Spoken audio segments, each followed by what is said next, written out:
We'll call the meeting to order. Good morning, everybody. First, I'll call for motion and second for approval of the minutes of the last regular meeting on October 11th, 2017. So moved. Second. All those in favor? Aye. Opposed? Motion carries. Thank you. Curtis, I guess we've got all the commissioners here today, I think, so we don't have to excuse anybody. Curtis, the executive director's report. Great. Good morning, commissioners. Welcome. And to our visitors, welcome. First, I'd like to acknowledge our safety champions who have been rotating up here on that. There we go. On the video, a nice variety of port folks up there, dredge and administration and maintenance. So again, shout out to the folks who are really going the extra mile to help ensure that everyone who comes to work every day goes home in the same or better state than when they arrived. And Stan, if you're ready, would welcome a safety message this morning. Sure. Well, it's definitely autumn now. Weather's getting cooler. Leaves are falling from the trees. And so it's important to keep a few maybe important fall safety tips in mind. So with proper precautions and safety awareness that we can all avoid potential hazards that come with the fall season.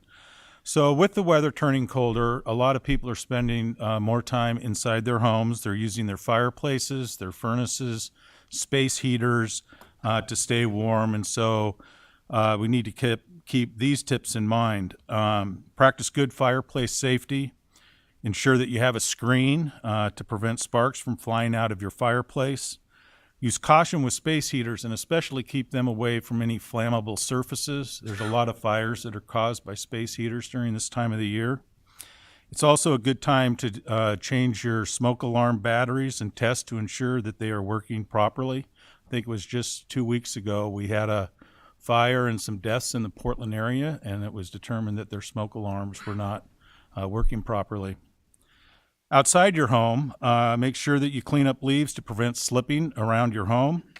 Wear proper clothing and footwear outside of your house and when you're coming to work. Areas to be aware of for slips and falls, pay special attention around doorways, uneven surfaces, areas that may become wet, ramps, and stairways. And if you're putting up holiday lights, I know we may not think about that right now, but I won't talk to you again until December, and a lot of people put them up after Thanksgiving. So if you are putting up holiday lights, make sure you check your lights for any frayed wires. And if you do have exposed wires, toss those lights. Don't try and tape them up and use them. Also, do not put them up by yourself. It's really good to make sure someone is around when you're putting your lights up, just in case you fall. And it's also important to have someone help hold the ladder when you're putting your lights up. And lastly, with fewer hours of daylight, drive safely. Also, with the colder weather, you may want to check your tire pressure. Your tire pressures have dropped because of the colder weather. And it's also maybe a good idea to put a flashlight in your car just in case, so that you have proper lighting in case you may need it. And so hopefully with these tips and general safety awareness, we can all have a safe fall and holiday season. Thank you, Stan. Yep. Appreciate it. I know my 5-year-old and 6-year-old daughters and I had a fire alarm test last weekend at 2 a.m. It was an errant fire alarm. That's always a fun way to do it with no smoke or fire. Commissioners, I'm sorry I missed our last commission meeting. I was, as I think was reported, on a trade mission with the governor to Hong Kong and to Japan. It was a very successful trip. She did a great job, and we spent actually a very meaningful day with our friends at Swire Resources and Cathay Pacific in Hong Kong, and hopefully we'll have more news about that later this year. You may have noticed out on the roadway, we did some work over the last couple months on the terminal roadway to reduce congestion and help enhance flow through the roadway area. You'll notice better signage, a little clearer identification of where pickup and drop-off is. And on the lower roadway, we're really focused on this really increased traffic in transportation network companies. So if you're a Lyft rider, hopefully you'll see more space down there for rideshare companies.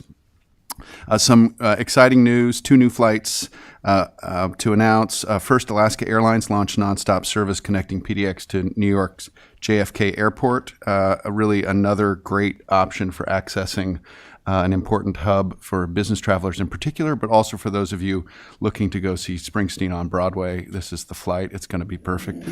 Commissioner Alexander, I see you thinking about making your plans. As long as we're talking about Springsteen, think about a dream, try to make it real. Badlands quote of the week. We have been thinking for a long time about connections into Mexico, and we are now making it real. We're going to be seeing service start from Aeromexico from PDX direct to Mexico City on December 1st. It is 7 flights a week. It's really a great opportunity for us, opening up Latin America to travelers in the Portland region. Just a fantastic chunk of work leading to this successful announcement. And, it's times like this that we forget how far we've really come in the past 10 or so years from really one international destination to now 12. It's just been great for the region. Last week, PDX welcomed another small business, Poblano Pepper, to the PDX food cart program as Cackalack Chicken Shack rotated out. So new opportunities there. Poblano Pepper is a family-owned and operated Mexican food cart with another location down in Southeast on Belmont. Tomorrow, in this nice cold weather that Stan referenced, is the PDX Fall Cleanup, where we encourage our airport partners to donate old and used large items, furniture, into local nonprofits and rebuild centers. It's an event part of our larger effort to minimize waste in all aspects of what we do at PDX. Port police officers have been working additionally with students from Latino youth groups at Fort Vancouver High School and Hudson Bay High School to design and create a mural that will be displayed in the terminal near the police department. That mural features several important historical figures, including the first African-American police detective, Paul Cephas Howell, and the first female police officer in Oregon, Lola Baldwin.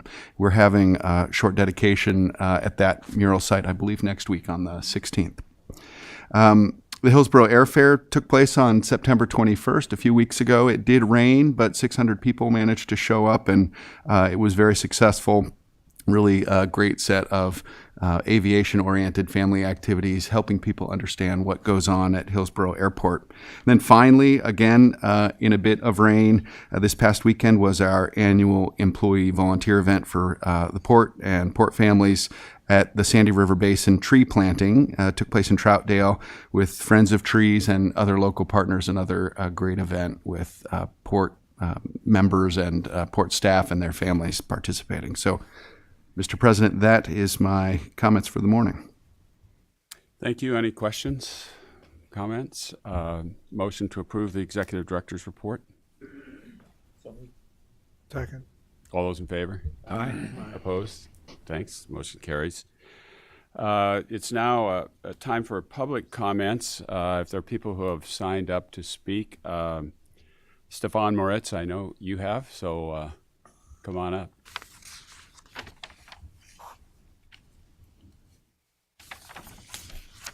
Good morning.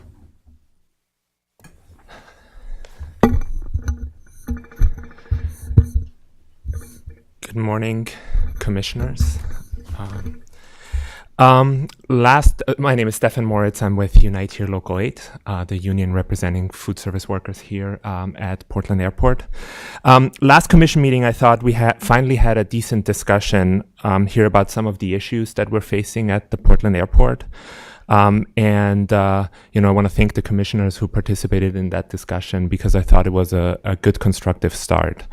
Unfortunately, instead of taking that as a basis to problem solve together, the port staff decided to trash the partnership with labor here. Last month's article in the Willamette Week crossed the line of basic decency and showed that there's no interest apparently on the part of staff and leadership at the Port of Portland to have a good relationship or rational and good faith discussions with our organization. Port of Portland staff managed to throw hundreds of low-wage workers under the bus, workers who on average make less than $12 an hour, struggle to pay rent and support their families, all while working hard to please customers. They are the main reason the Port of Portland is winning customer service awards every year. As a union of low-wage workers, we refuse to accept that poverty is part of the unique local flavor at PDX. We refuse to accept the ridiculous idea that good jobs are incompatible with a unique airport.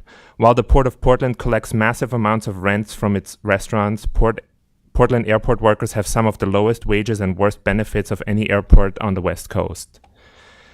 The article makes the stunning assertion that Unite Here wants to kick local businesses out of the Portland airport. And the quotes by the port staff deliberately support that narrative.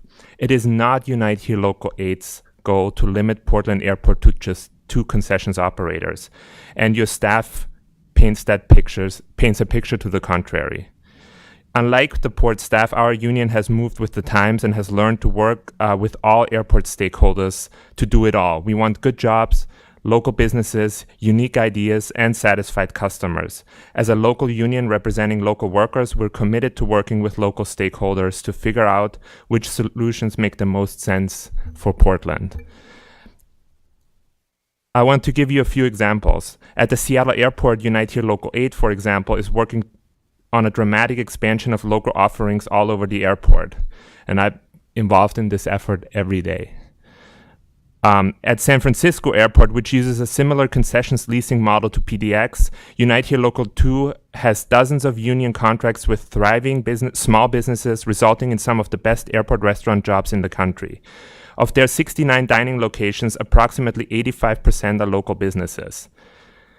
Finally, Unite Here does not want to raise prices on customers. Street pricing policies are common in the industry and not unique to Portland. 92% of airports that responded to a survey have pricing restrictions on their stores and restaurants. But low prices should not come on the backs of low-wage workers. Airport restaurants are expensive to operate because of the required capital investment and stringent security rules. It is dishonest to say that the street pricing doesn't pose a challenge for both workers and employers, especially small businesses. Solving this problem will require a change in attitude from the Port of Portland. What we need is a good faith effort by those in charge of this public facility to actually seek creative solutions and create the space for businesses and workers to succeed. We are ready to work with the stakeholders here at the airport. To name a few, we have relationships with SSP, HMS Host, and World Duty Free, which you know about, but we are also ready to work with local folks like Bambusa, for example. We can work together to make this airport better. That we just got quoted a price tag of $12,000 for a straightforward public disclosure request is another sign that folks in this institution are not ready for that effort. To pretend that the rest of the airport world still looks like it did 20 years ago, and to make that argument based on old and tired anti-union stereotypes is wrong. And I know that Kristen Leonard, Chris Sonecki, and the other port leadership know better than that. Thank you. Thank you. Any questions or comments before you run off there, Stefan? There may be. Anyone have a question or comment? Thanks. And just so you do know, Stefan, in response to our continued concern about how the concessions operate, there will be in the near future an effort to continue to develop information from all perspectives and stakeholders. So I don't think you should feel like we're ignoring your comments, but it will take some time to get a detailed analysis of all perspectives, and yours will be welcome as well. Thank you. Any other public comments? Bob Burkett and Moss Adams are next on our list here.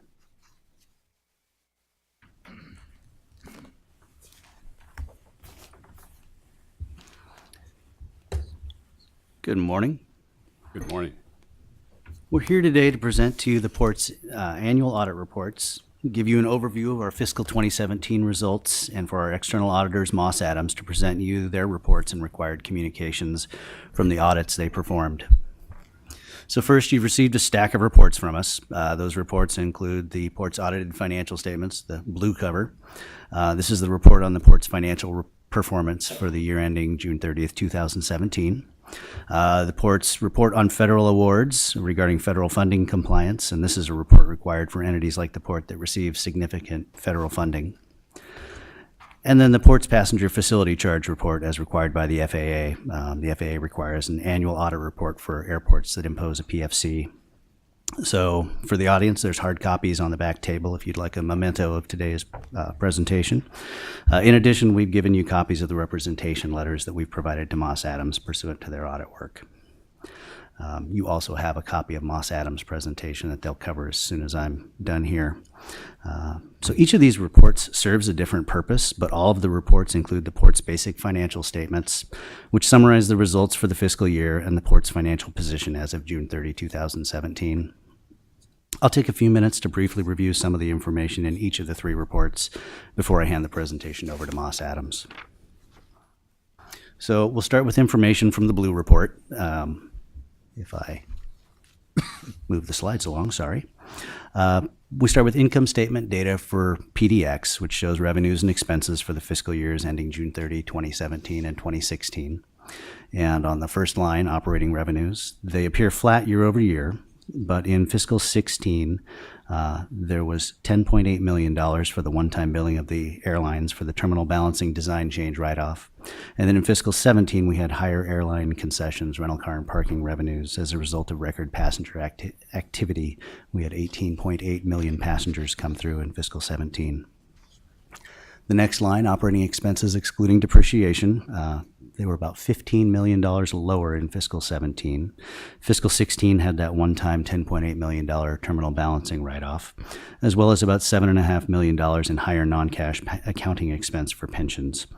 This was partially offset by higher personnel services expense in fiscal 17. The third line, operating income before depreciation, is simply the math, operating revenues less the operating expenses excluding depreciation. And then depreciation expense is up about $4.5 million in fiscal 17 as more assets have come online.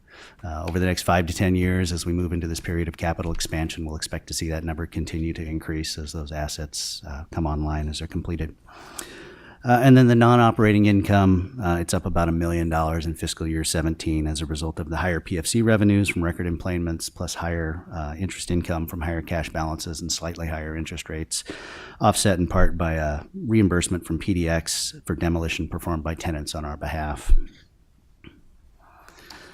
So then we add some balance sheet information at the bottom of the page. This table shows the June 30 balances for assets, liabilities, and net position.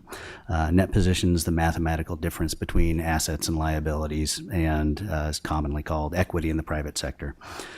You can see both assets and liabilities increased during the year, but the assets increased by about $53 million more than liabilities, and the net increase is primarily due to net income and capital grants that we received during the fiscal year. So all in all, it was another strong year for PDX. So now we move on to some high-level income statement data for the general fund. The general fund is also referred to as Marine and Other in the reports that we've given you. First line, fiscal 17 operating revenues increased pretty dramatically over fiscal year 16. It was primarily due to land sales revenues that were nearly $24 million higher in fiscal 17, as well as the lease termination payment in cash and assets that we received for the Terminal 6 container facility. The next line, fiscal 17 operating expenses excluding depreciation, they were about $9 million higher than fiscal 16, which was due about $15 million. It was about $15 million higher for cost of property expense related to those higher property sales numbers. Plus personnel services expense was up a bit, and this was offset in part by about $9 million in lower non-cash pension expense. We then have the math where we calculate the OIBD, or operating income before depreciation. Depreciation expense is significantly lower in fiscal 17 because there was a one-time adjustment in fiscal 16. The $18.3 million that you see in 17 is the normal number that we would expect to see going forward. Non-operating income was about $9 million lower in fiscal 17 because of a one-time lease restructuring fee that we received from a tenant in Rivergate in fiscal 16. And the net result of all these items is a net income of $32.6 million for the general fund, which is the best result for the general fund in the last decade.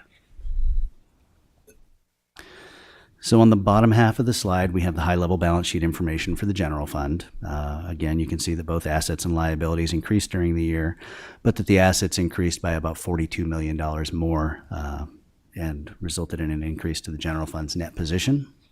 Like at PDX, this increase is mainly due to net income and capital grants received. So now we'll move on to the report on federal awards.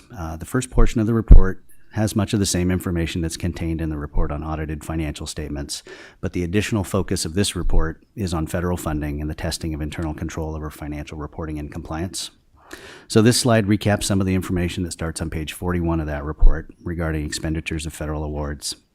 So you can see that our federal awards are pretty consistent from fiscal 16 to fiscal 17. Under the details heading, there are 3 lines that show the primary areas where we received federal funding and how much was expended under each program. Variances in grant funding are largely a function of the projects that the port's undertaking in a given year and their eligibility for funding. The Federal Aviation Administration Airport Improvement Program that funded airport capital improvements, and you can see we incurred slightly less eligible spending in fiscal 17 than in the prior year. The modest Homeland Security, Transportation Security Administration grants that we receive help fund law enforcement and canine programs at PDX. And the U.S. Army Corps of Engineers dredging is our reimbursable contract for maintenance dredging of the river channel. While it's not technically a grant, it is considered a federal award for purposes of the reporting. And you can see we performed about $2 million more in maintenance dredging at the Corps' direction in fiscal 17. So I'll note here that Moss Adams had a compliance finding as part of this audit. Under the Army Corps contract, we are required to obtain a certification from certain subcontractors that states that they are not on the federal government's suspended and debarred list. The port did not have an adequate process in place to ensure that this happened. We've revised the port's standard contract language and the template to ensure that the appropriate language is included and that we obtain the required certification going forward. And Moss Adams can tell you more about that during their presentation as well. So the last report that we've given you is the report on passenger facility charges. We generally refer to those as PFCs, and that's that $4.50 per ticket charge that's assessed on in-plane passengers, collected by the airlines and remitted to the airport to be spent on FAA-approved projects. Again, the PFC report starts with much of the same information that is in the report on audited financial statements, but starting on page 41 of the report, information specific to the PFC program is included, as is Moss Adams' report on compliance and internal control over compliance related to the FAA's PFC program. So the table on this slide, you can see on the first line that PDX collected about $2.5 million more in PFCs in fiscal 17 than 16 as a result of those record employments. We earned a little more interest on PFC balances in fiscal 17 as a result of higher cash balances and those slightly higher interest rates. And our spending was relatively flat from one year to the next. The spending is primarily for debt service in these 2 years on outstanding PFC revenue bonds that funded eligible capital projects in the past at the airport. We plan to see increased PFC expenditures going forward, assuming that we receive approval from the FAA to spend PFCs on the terminal balancing project.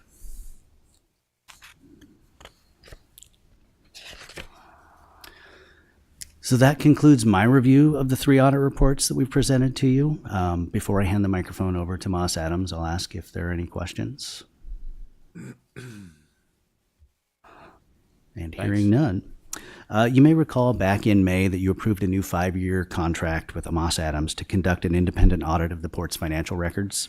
Though this is only the first audit under the new contract, I'm pleased to report that Moss Adams did an excellent job on getting up to speed on the port. They performed their audits in a way to minimize impacts on staff, and they issued timely reports. And they didn't know I was going to say this. With us here today to present their report and required communications are Jim Lanzarata, the engagement partner, and Ashley Austin, the senior manager on the port audit. So, come on up.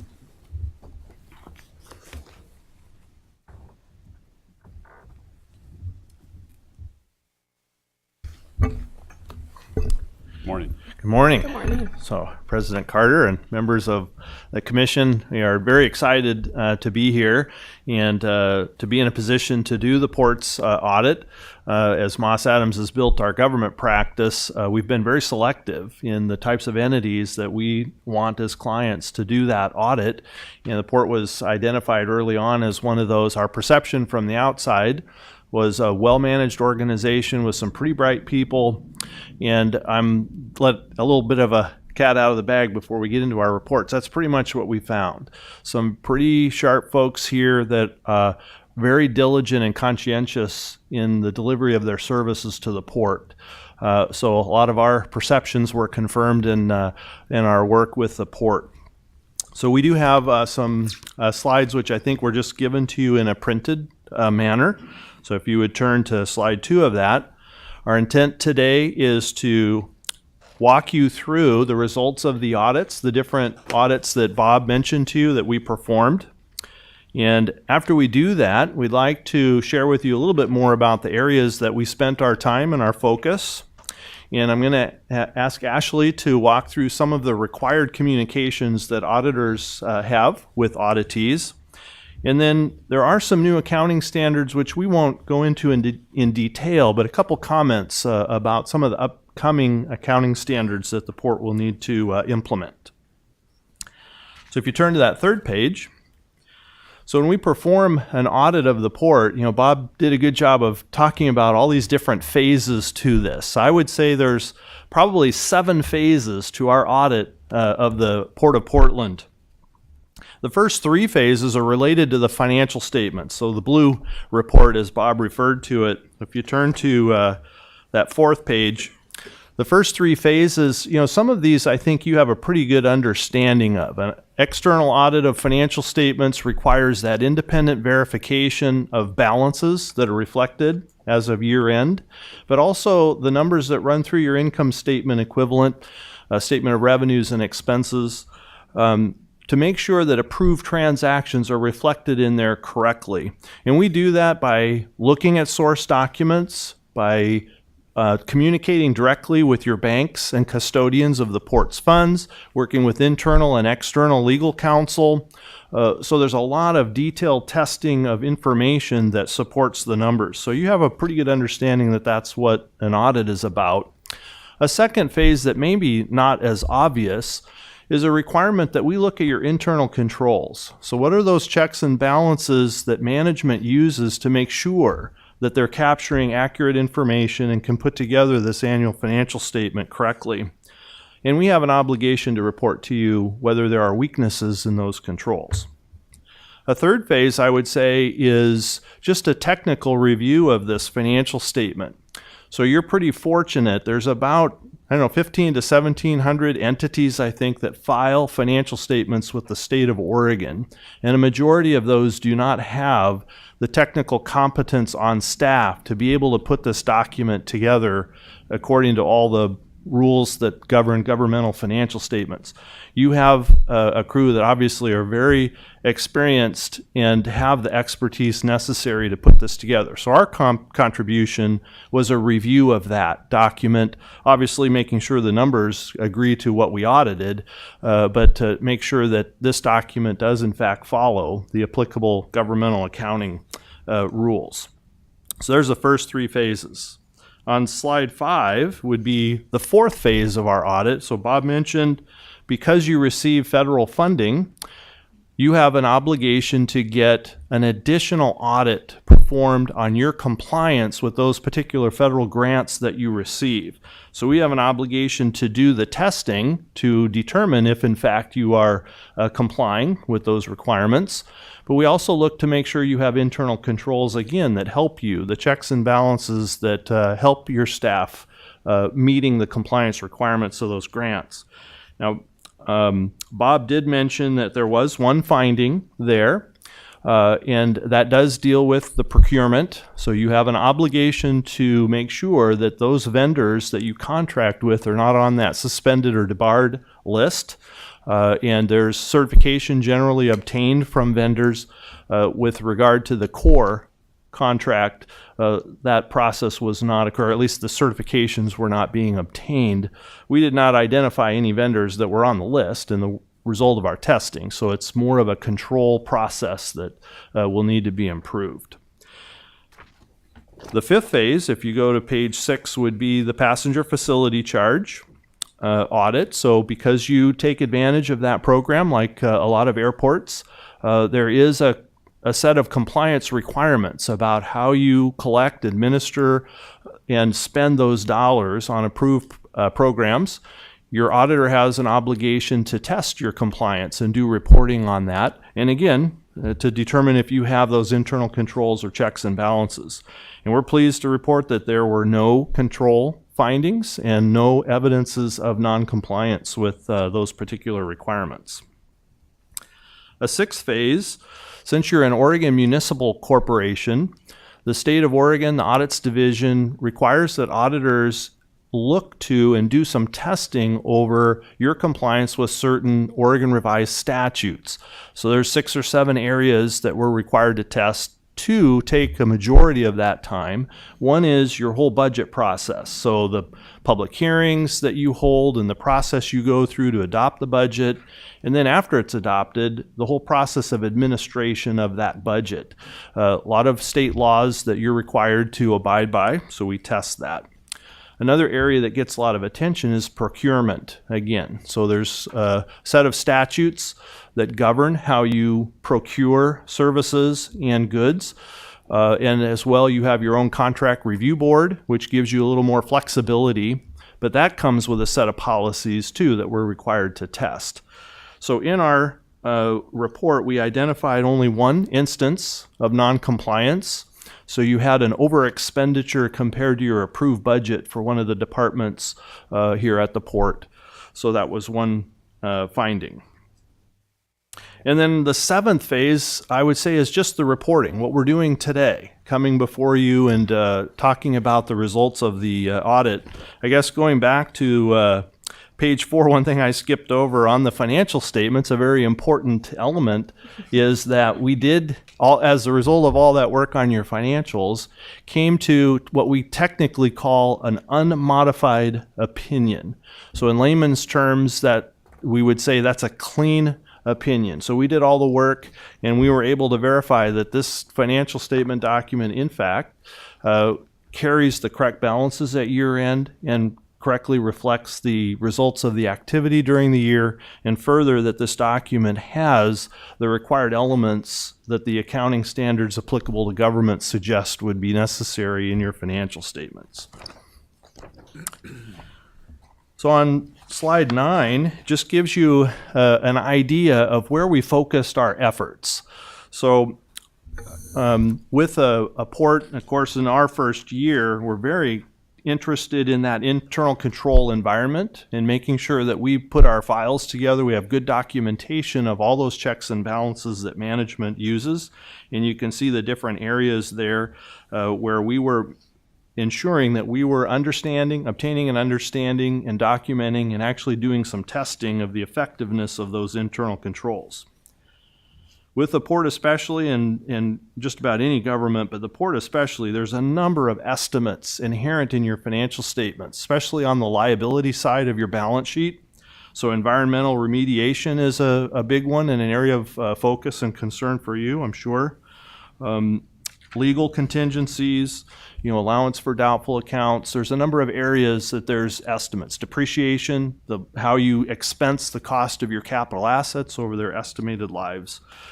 Anytime there's estimates, there's an area of emphasis for auditors and to make sure there isn't a particular bias of management in how they approach those estimates and calculations, and making sure there's consistency in how you are performing those calculations.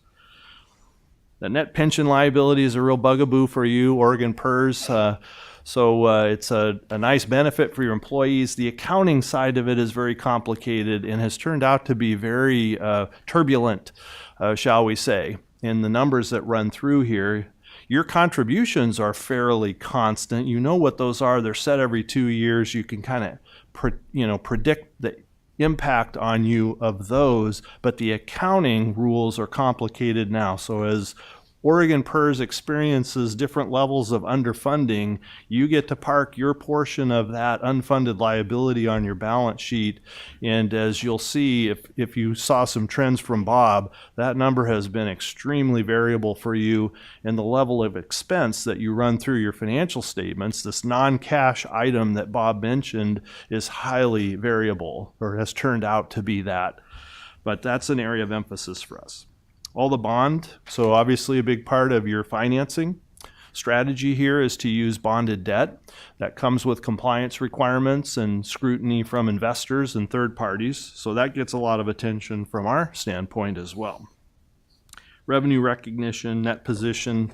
On page 10, IT. So we had a group of specialists within Moss Adams that came in and really kicked the tires on your IT systems, looking for risks, security risks, appropriate roles of port staff, and so forth. The single audit we talked about. We always try to do a little unpredictable procedure in there each year. And of course, we're brand new to you, so almost everything we did you could say was a little unpredictable. But within that, we tried to do something that was a little unique. So that gives you kind of a flavor of some of the areas that we focused our time and effort. So with that, I'd like to ask Ashley to kind of walk us through some of the required communications. Thanks, Jim. Good morning. Morning. So if you move to slide 12, we'll begin our required communications. And these are communications that we are required to go over with you, those charged with governance, every single year. They don't change, so they can get a little bit on the boring side, but they are required, so I will communicate them. Our responsibility under U.S. generally accepted auditing standards and government auditing standards is to express our opinion. The only thing that belongs to Moss Adams in that blue book that Bob mentioned is our opinion. Everything else is management's. And we're required to determine if they're fairly presented in accordance with generally accepted accounting principles. We perform our audit in accordance with generally accepted auditing standards and government auditing standards because you receive federal funds to determine whether we have obtained reasonable rather than absolute assurance. So what that means is that we don't audit every dollar, and management thanks us for that. We do consider internal control, as Jim mentioned, but we don't opine on it. So we just use that for our testing procedures to see if management has internal controls in place. And then we communicate findings that, in our judgment, would be significant to you as a body that governs the organization. On slide 13, the plan, scope, and timing of the audit, we did discuss this with the commission officers back in June, and we didn't deviate from the plan, so nothing to report there. On to slide 14, significant accounting policies and unusual transactions. As you know, the port discloses the significant accounting policies in a footnote to the financial statements. We look at those significant accounting policies as part of our audit procedures, review any changes to those policies, and determine if they've implemented things correctly. There were no items that we reviewed during the year that had changed significantly from the prior year, and everything that we looked at was reasonable. Management judgments, as Jim mentioned, the financial statements include a lot of management judgment and estimates. We look at those to determine if they have any management bias, and we determined that there was no bias in any of those estimates and they were recorded reasonably. In terms of the disclosures to the financial statements, we like to call out certain disclosures that are sensitive to the organization. And I mentioned the summary of significant accounting policies in footnote 1. Also, clearly your long-term debt, since you do rely on a lot of bonded debt, as Jim mentioned, the pension plans and deferred compensation in note 8, the post-employment healthcare benefits in note 9, and then of course your commitments and contingencies, which includes all that environmental remediation liability discussion. On slide 17, we are required to communicate if there were any significant difficulties. That would be something if management wasn't providing us access with the people that we wanted to talk to, if they weren't providing us documents that we wanted to see. None of that happened, so there were no disagreements with management this year. Significant audit adjustments and unadjusted differences. So this is talking about any audit adjustments that we identify that must be posted to the financial statements to make them fairly stated in accordance with GAAP, or unadjusted accounting adjustments that really are just things that are proposed by us that management passes on adjusting in the financial statements. No uncorrected audit adjustments this year. But we did propose, and management did elect to record a reclass between land held for resale and construction in progress, totaling about $36 million.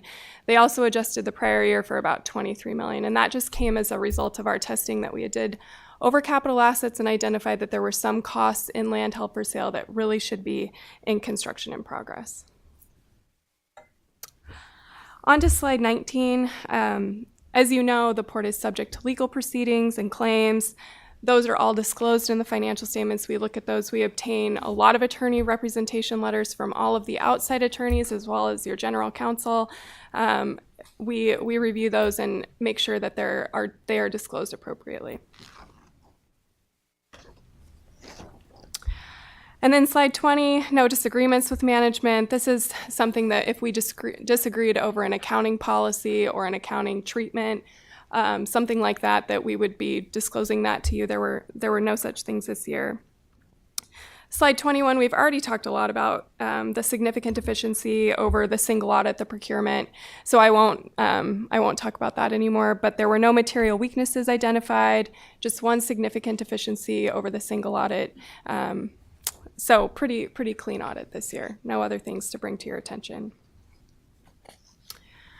Slide 22, management's consultation with other accountants. We would be required to report whether or not management had gone out and asked another auditor for a second opinion on a set of facts and circumstances. Our standards require that auditor would have to come and ask us to make sure that they had all of the relevant facts and circumstances.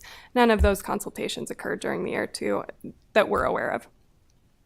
Other material written communications, other than the contract that we signed this year, the management rep letter that we obtained before we issue the financial statements and our report and final, and a small management letter that discusses some small best practice recommendations.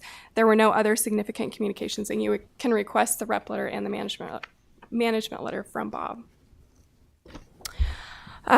Slide 24 discusses going concern. As Bob mentioned, the port had a very great year. We are required to consider whether or not the port can continue for the next year, the next 12 months. Clearly, there were no problems this year, and we would definitely be discussing that with you earlier than this meeting if there were concerns. Fraud and noncompliance, we didn't become aware of any instances of fraud or noncompliance with laws and regulations during our audit procedures. And that's really our required communications in a nutshell. So were there any questions on that specific piece? Okay. Yeah, I might just clarify too, the reclass adjustment that Ashley went over on that page 18 is really just geography of where certain costs get reported on the face of your balance sheet. It's not an indication of an error in any of that, other than just where, land held for sale is a very particular type of asset for you. Your intention is to develop it, sell it, whereas capital assets are those things you use to provide services. So the runways, the buildings, so forth. So geography of where numbers get reflected is important to make sure we're being pretty transparent about where those things, what type of asset we hold. And so really that's just geography of where the costs of some of the land that was in development stage, where those get reflected on the face of the statements. In terms of again, we don't want to go over all these new accounting standards. There's just a couple that will have an impact on the port, and perhaps maybe the biggest thing I could say about this is there are a number of new accounting standards coming at us, and you've been supportive, I think, of your finance staff in getting the training and education on these. And of course, we would like to be in support of your support to ensure that continues to happen. We're pretty impressed of the knowledge level of your finance staff, of their knowledge of these things, and we will do our part to work with them as it comes time to implement these. Probably the one that has my attention on behalf of the port the most would be the standard on leases on page 32.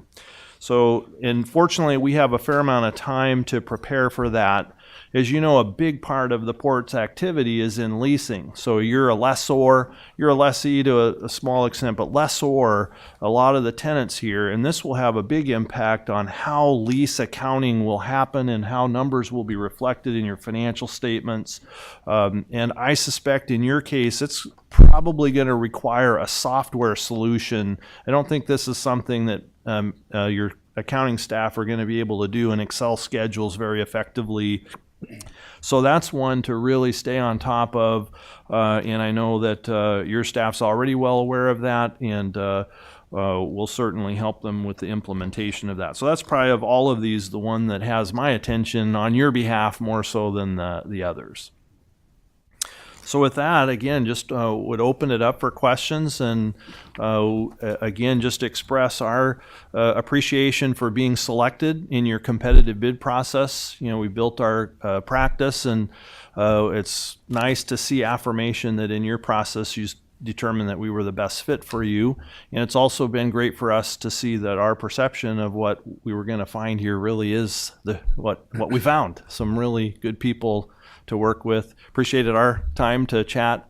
So as you take the helm, and I think you're in good hands. Sorry to see that you might not be hanging around for too much longer. That's sad, but also an opportunity maybe for someone else. Yes. Anyway. So any comments, questions? No. Go ahead, Alice. Thank you for a thorough presentation. You answered my reclassification question. Yeah. The other one I had was on the over expenditure. It isn't presented as a deficiency on internal control, so I'm wondering if you just didn't think that it was an internal control issue that gave rise to that. Yeah, that's a good question. You could, and sometimes we do identify that or call it out. In terms of our findings with our government clients, that is the most common finding. And what tends to happen is at year end, as you're accruing the expenses that occurred, so you haven't cut the check yet, it's often that one will surprise our clients. So they do a pretty good job of managing the cash that runs through, but because you're not budgeting completely on a cash basis, some of those bills that come in the final month or the final weeks, oftentimes these don't come in until after year end. And so managing that becomes a challenge. So we don't always call it out as a deficiency. Just to give you a flavor of it, the total expenditure budget for your general fund was almost $213 million. The over expenditure was $97,000. So it's on page 46 of the financial statements is that budgetary compare. So to put it in perspective, pretty small dollars on a fund that has a pretty large budget. So given that we didn't, and now for some of our clients where we see a department that year after year has this issue, or if it's more endemic throughout, now this is just one department within all of your departments that had that over expenditure, then we probably would have been a little more aggressive in our reporting. Yeah. Okay, thanks. Tom? Yeah, I thank you very much. I have two very quick questions, none of which is either substantive or very technical. On page, slide 21, one of the very, what you term as significant deficiency, is it part of your legal or professional responsibility to keep track of these items with the management during the next year or whatever, see how that is being addressed? Mm-hmm. Do you want to? Yes, we will report whether or not it was resolved, and it will be a part of your financial reporting package for the single next year audit. or during the year? Next year. Oh, next year, year. we will look at it to see if it's been resolved, and then we'll report on it. Okay. It's included in the single audit reporting package, and you'll see that there was a prior year finding in the Fun? blue book. It's not the blue book. Federal awards. There was a prior year finding identified in the by the prior auditors, which was resolved in the current year, and it was reported on in that report. Okay, I have not read that yet. Thank you. And one more quick one is the, this is slide 26. This picture, what does this signify? I'm just curious. Is that you're saying that the bird's eye view of this whole thing that we do here, or what? It's because aerial view. Actually, I think these photos really have nothing to do with the port. Moss Adams just went through a rebranding, and Find Your West, not to be a geographic necessarily concept, but these photographs were selected by our marketing department to help illustrate this brand of Finding Your West. And I don't know if I can eloquently explain all of the marketing decisions behind these different photographs, which is probably a bad part or saying something about me that I'm not far enough down the path on our new branding. I was just curious. That's why I said it was nothing technical, but it got my attention. It's just a very pretty picture, right? Mike? Thank you. Let me also thank you for a very thorough presentation. I had one question, and this was regarding the finding on the weakness of control regarding procurement and suspension of contractors. This is your first audit experience, but had that been a control that was tested for previously, or, I mean, do you have any way of knowing whether the prior audit had sort of identified that as a? Well, we've reviewed the prior year auditor work papers as part of our process, and we did not identify that they had identified it as a deficiency. Okay. But we would assume that it had been tested previously. Okay. But that might be a question that Bob Burkett could answer, since he's still here. Different contract in the past. So this was a one-year bridge contract that they were looking at, and it had a specific Federal Acquisition Register reference in there that they reviewed that wouldn't necessarily be banned. Great. Yeah, actually, I could elaborate on that. That's a good point. One of the things is that you saw that I think Bob presented you a slide that showed 3 different federal grants. I mean, in any one year, you could have a number of grants. Your 2 largest ones tend to be Federal Aviation Administration grants and the Corps. And the rules that govern how we perform our single audit or that grant audit tells us that we cycle. You don't have to audit the same program year after year. So that FAA grant had been singled out and audited in the prior year, and this particular issue was not identified so they did in fact test for this. And I think for your FAA grant and the administration of that, you do have processes in place to look for procurement. So they did test it. I believe we found evidence they tested it. They didn't find an issue. We looked at the Corps contract this year. So through that cycling process, that was the one selected as the major program to look at. With that particular grant and the administration of it, the port did not have an appropriate control in place dealing with that suspension and debarment requirement. Thank you. Anything else? I just comment, very good audit report.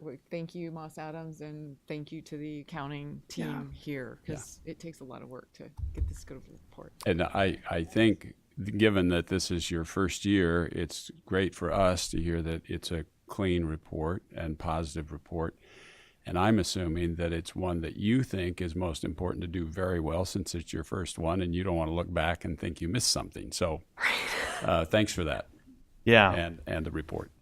Yeah, thank you. It is interesting. We go through this, and the part where we talk about the unmodified opinion on the financials gets just a few seconds, but you're right. The level of effort by your staff to get there, and it deserves. I mean, there should be balloons or confetti or something. It really is a tremendous process, and we are just pleased to find what we had hoped to find, which is some very conscientious individuals that work hard to make sure that you put this document together.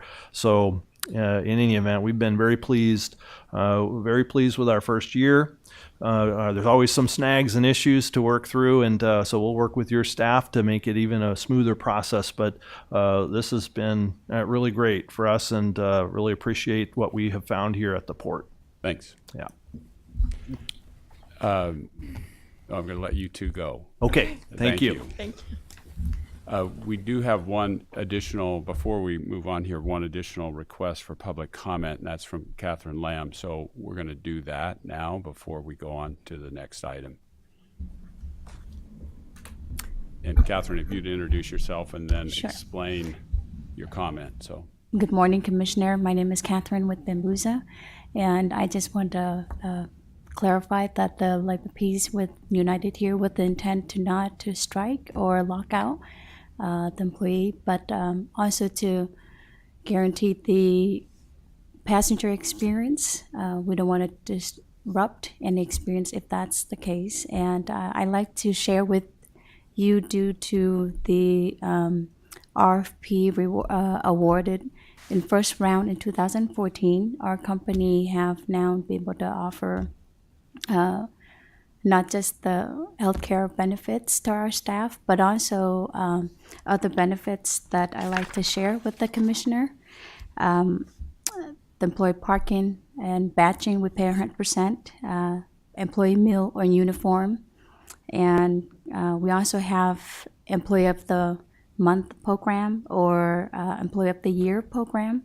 And we also have referral bonus program that in addition to what we require by law to provide for our staff. And I have provide a little bit of data stating our employee how much they get per hour, including tips and their wage. In the past, since the minimum wage raise, their hourly rate above $15 an hour on average. I have this available if you are interested in seeing it. And I just want to, again, on behalf of our company and our staff, would like to appreciate the opportunity for small businesses, local business like us. Definitely it's open a new chapter for our company, and we now employed about 80 families with our company, and we just want to appreciate the opportunity for being here and being a partner with the port. Thank you. Thank you for that. And as I said to Stefan earlier, we are taking a deeper look from all our stakeholders' perspective with regard to concessions, and we'll be working with that over the next few months, and there'll be some more public comment on that. So thank you very much for your comments. Thank you for your time. Thank you, Catherine. So Lisa, you're next up here. Thanks for waiting. This is first agenda item on ordinance 463-CP. Good morning. I'm Lisa Fideli, Director of Financial Planning and Analysis. I am here today to review the recommendation for a new airport commercial paper or CP program for PDX. I will review the actions requiring approval, then talk about what CP is, how it is proposed to be used, how it works, and then what steps are required to enact the proposed ordinance. The approval of Ordinance 463-CP would authorize the sale of up to $300 million at any one time of airport CP notes to fund capital projects in the port and airline cost centers. What is CP? So CP is a promissory note issued at short-term variable interest rates. CP is a financing instrument that's been around since the late 1800s, and there's tens of billions of dollars outstanding in the marketplace. Mutual funds are the primary investors in CP, and maturities can range from 1 to 270 days, although 30, 60, or 90 days are most common. So why have a CP program? The CP program will provide interim funding for PDX's capital needs, which will be issued on a just-in-time basis to pay capital expenditures. The outstanding notes will be refunded with long-term bonds in a future fiscal year, and using CP in the interim reduces the amount of capitalized interest needed when we do issue that long-term debt.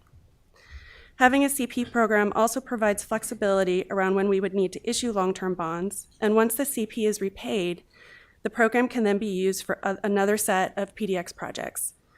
As is always the case, a request to approve an ordinance authorizing this issuance of future long-term debt would come to Commission for approval prior to any long-term debt being sold. So the projects to be financed, initially the commercial paper will be used to fund the early work packages for the parking additions and consolidated rental car facility, or Packer project that came to Commission last month.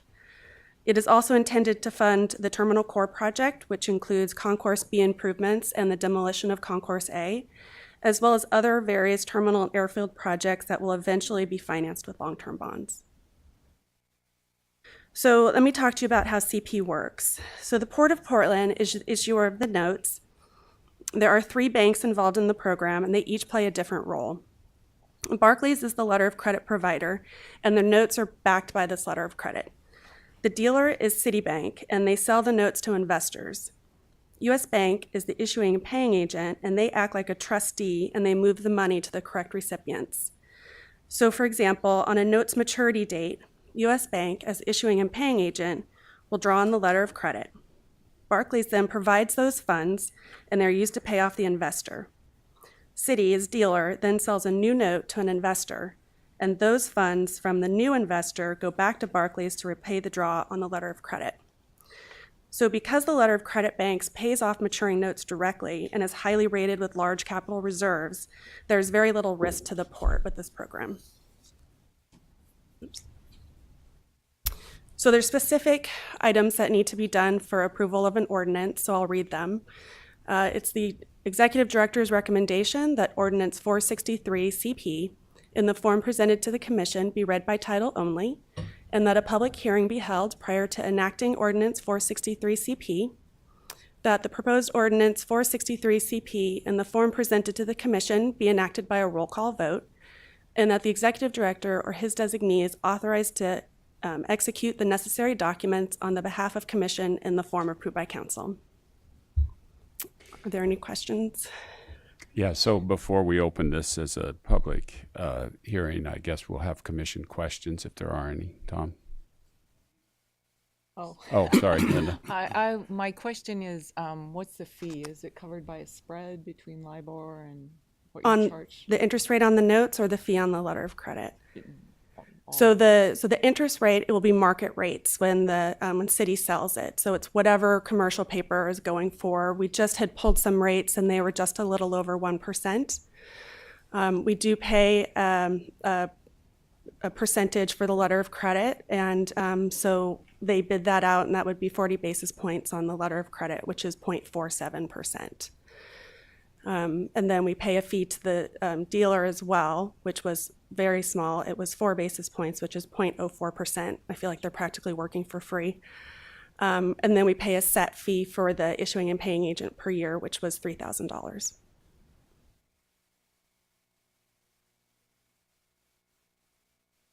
Tom?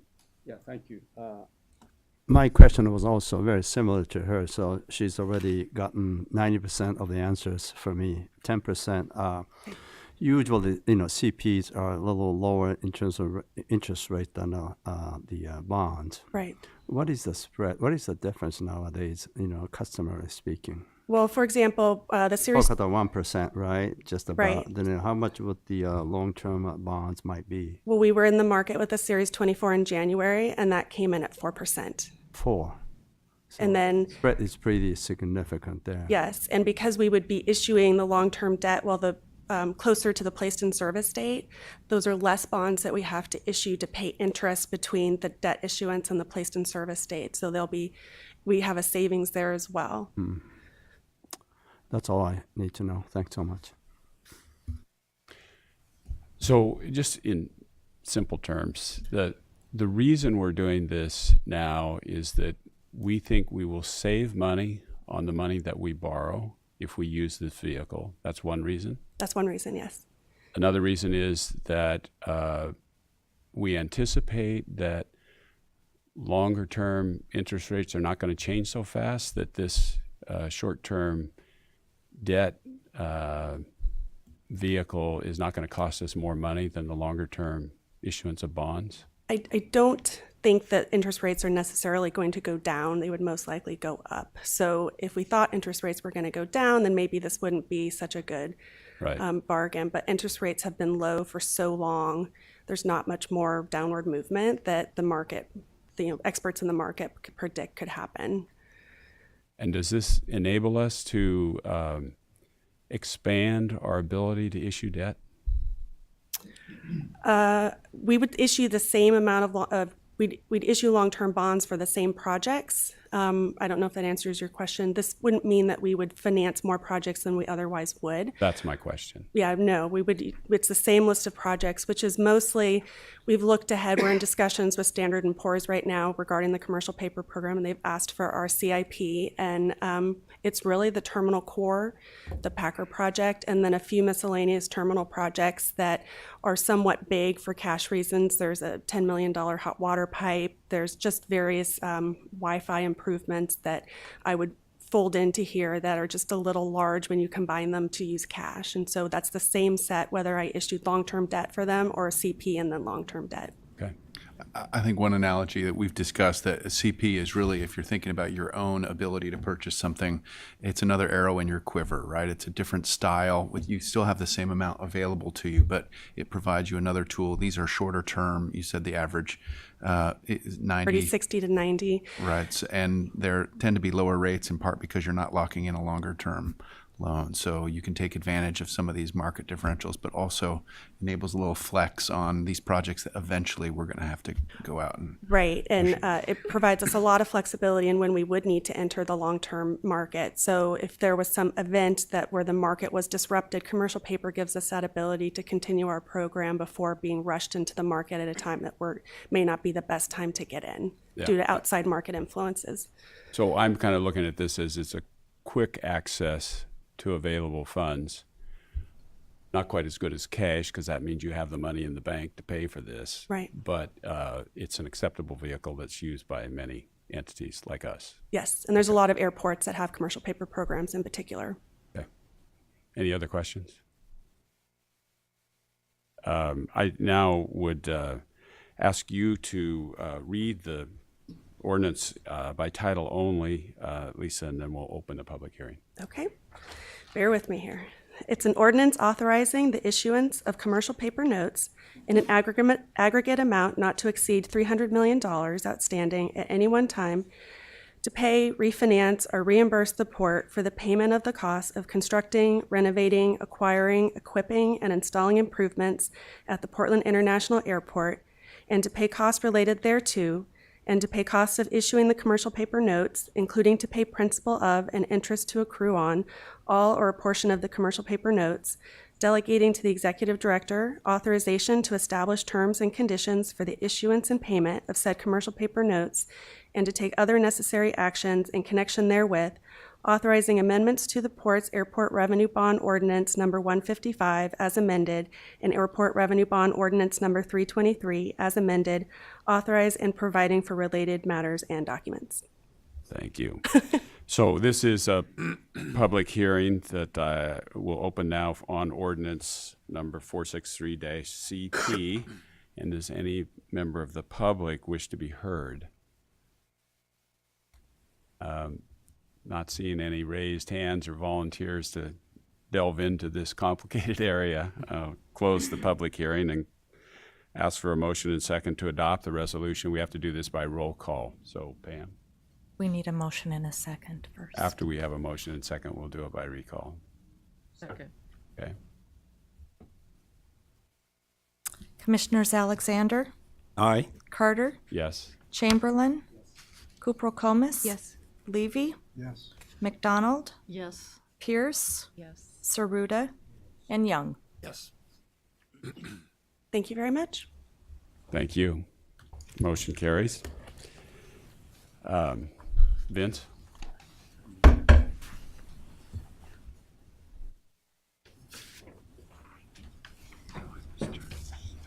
Bring another chair. We've got some multiples coming up here, so.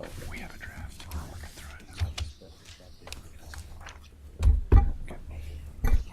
it. So good morning. This first item that I've gotten within my group here is a request to approve an operating and use agreement for a distributed antenna system here at PDX. This will do a couple of different things for us, primarily around customer service, but also safety and security, where it'll expand our cellular coverage throughout the building, but it'll also upgrade some of our radios to be more in line with the City of Portland's system. So it's a complicated system, and what we've ended up doing is a concession on this rather than just an expense contract. So we have Michelle Campbell from our Business and Properties group, and then we also have Dave Blitzer from our IT group to talk about this program. So I'll let you guys take it from here.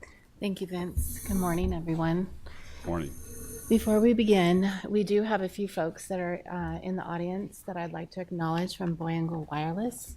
We have Patrick Magnarelli. He's in business development. And we have Marco Learmont, account manager. Brian Churchman, the DAS program manager. And Saif Al-Bassam, the DAS principal engineer. I'd like to thank them for joining us today. So as Vince mentioned, today we are here requesting approval to move forward and enter into an operating and use agreement with Boingo Wireless Incorporated. It's a very technical project, and I'll hand it over to Dave to talk a little bit more about what a distributed antenna system is. All right, good morning. I'm going to try to keep this as interesting as possible. Thanks for the opportunity. Commercial paper. Yeah. Thanks for that setup. It'll be very interesting. And I really appreciate the opportunity to address the commission. Currently, when you make a cell phone call from the airport, your phone connects to antennas on the short-term parking garage or on cell towers like on Marine Drive and Columbia Boulevard. This creates uneven coverage and dead spots in areas like pedestrian tunnels and lower levels of the terminal and concourses. The same is true for the port public safety radio system. A distributed antenna system, or DAS, seeks to deliver consistent indoor cellular and public safety coverage via a network of antennas installed in the ceiling. This permits us to direct wireless service into the exact areas we need to and reduce and eliminate dead spots.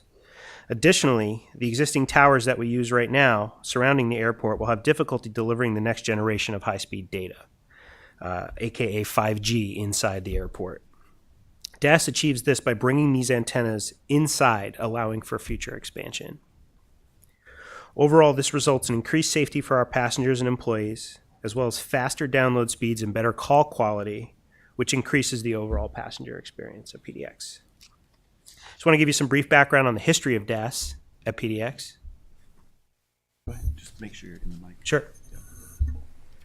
We do have an existing DAS system. It was installed in 2010. It's limited to a few areas.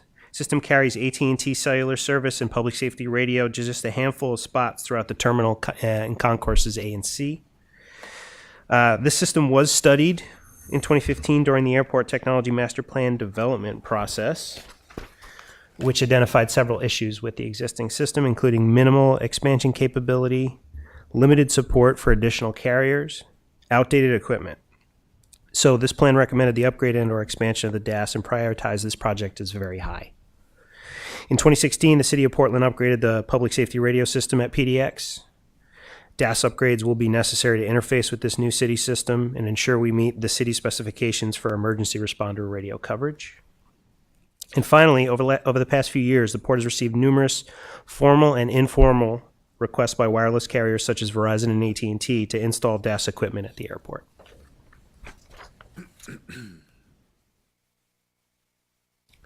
This is a diagram of a typical DAS system.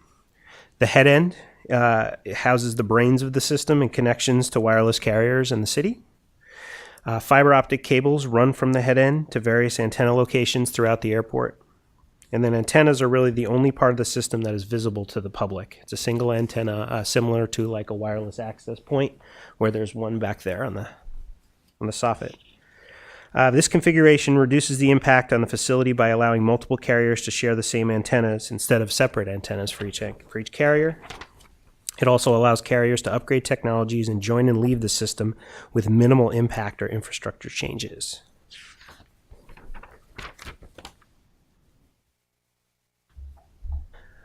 We did an RFP for vendors to implement this system, and I just want to talk to you a little bit about the goals for that RFP. It had a number of goals, including the requirement of a neutral host system. There are a number of advantages to neutral host. Number one, it's third-party investment. So it shifts the capital build-out costs and the operation and maintenance costs away from the port to a firm that specializes in this type of wireless work, and while generating revenue for the port. DAS are quickly becoming critical in-building systems that require 24/7 uptime to ensure public safety and passenger experience are maintained. A system of this magnitude is very resource intensive to operate and monitor.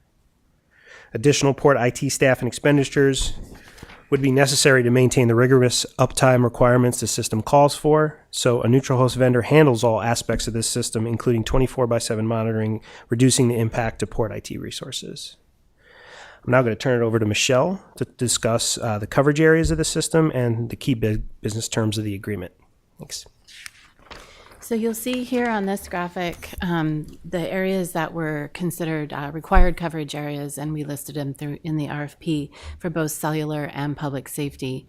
In the terminal, we looked for the tunnel, the in-planing, deplaning, as well as the mezzanine levels to be covered, both the north and south pedestrian tunnels, the short-term and the long-term parking garage, as well as all floors of the headquarters building for the port. We also, the port identified 6 outlying buildings that were listed in the RFP as optional as well. So we issued the RFP in February of this year, and we received 9 proposals that were reviewed and scored by a 7-member evaluation team. We also had an aviation technology consultant as well as additional port IT staff take a look at the proposals and review them as well. Based on the criteria that you see up here on the screen, the evaluation team made the decision to select Boingo Wireless Incorporated as a successful proposer. Boingo operates neutral host DAS and or Wi-Fi networks in more than 30 airports, to include Chicago O'Hare, JFK, and Newark. For the DAS system specifically, they have 37 live and 81 pending systems. They average 3.4 carriers to come on to a system over a 3-year period live, and they have 99.5% uptime. And the design, project management, operations, the 24/7 operations, the carrier relations, account management, and the call center support is all handled in-house.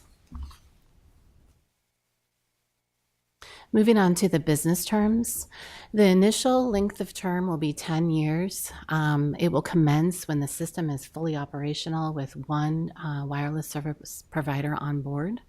We also have an additional 5-year optional term that will be agreed upon by both parties. For the rent is a one-time payment to the port for each wireless service provider that comes onto the system. The first one is a $900,000. The second is $800,000. The third is $500,000. The fourth is $300,000. So if all 4 carriers come on board for the initial 10-year term, the port will receive $2.5 million. The optional term, the 5-year optional term, will be negotiated prior to commencement in regards to rent. As Dave mentioned earlier, the capital investment is shifted to the operator. Boingo estimates that their initial capital investment will be a little bit over $7 million for both the cellular and the public safety systems. And small business, they've committed to 13% of the project installation costs to be small business.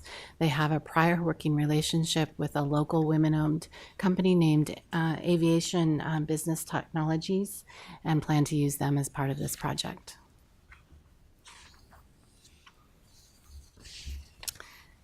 So, in final, staff requests approval of the executive director's recommendation to enter into an operating and use agreement with Boingo Wireless Incorporated, the successful proposer to the 2017 concessions request for proposal for a distributed antenna system at Portland International Airport.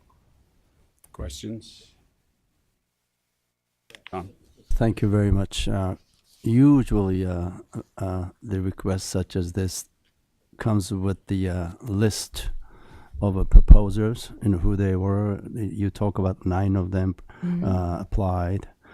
This one particularly just simply gives us the result of your, I guess, 7-member survey group.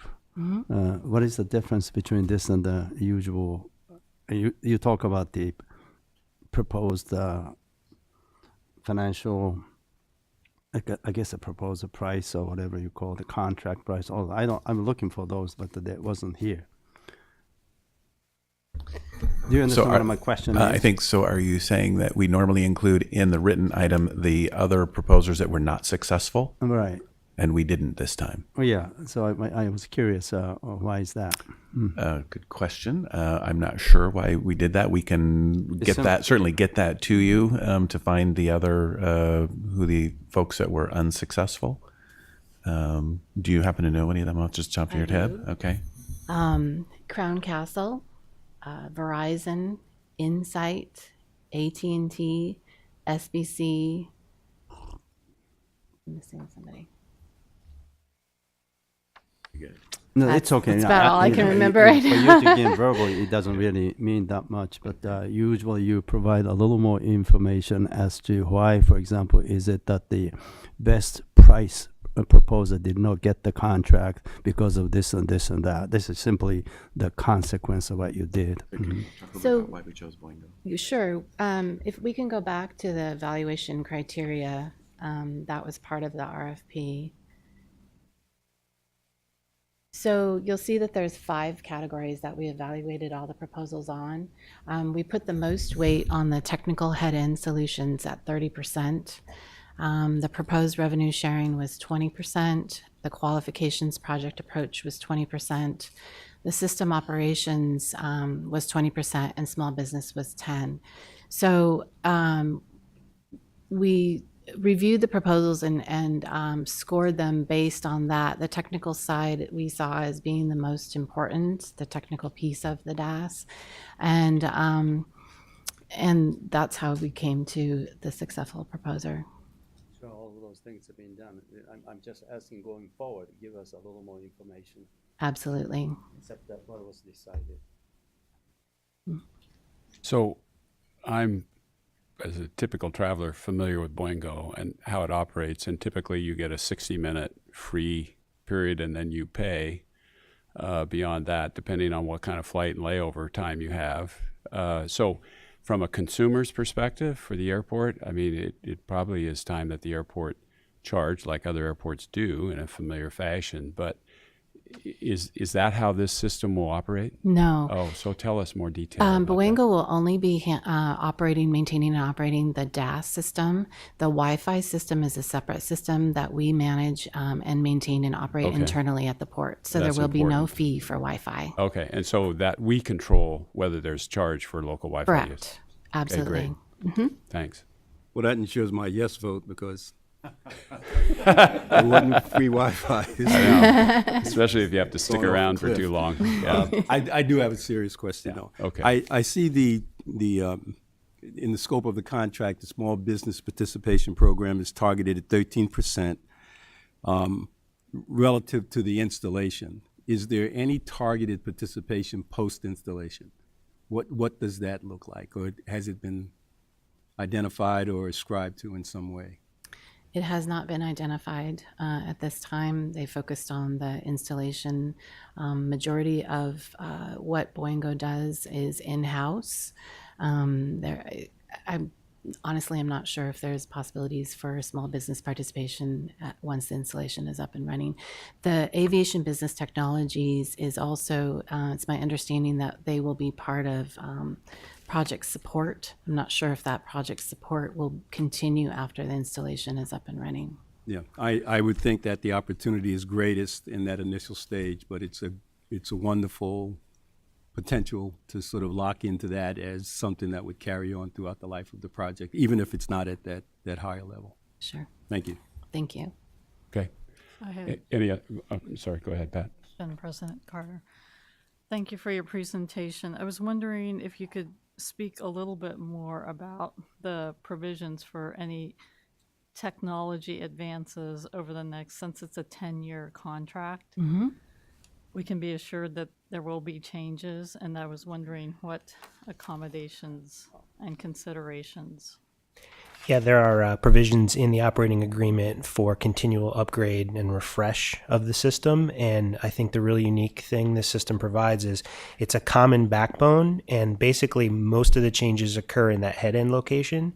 So your antennas stay. We're not constantly removing and changing antennas. We're essentially just changing equipment in a back room somewhere and using this common infrastructure year over year.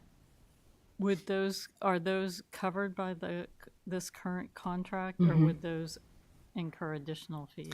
So the upgrades, they are required to maintain, operate, upgrade throughout the 10 years.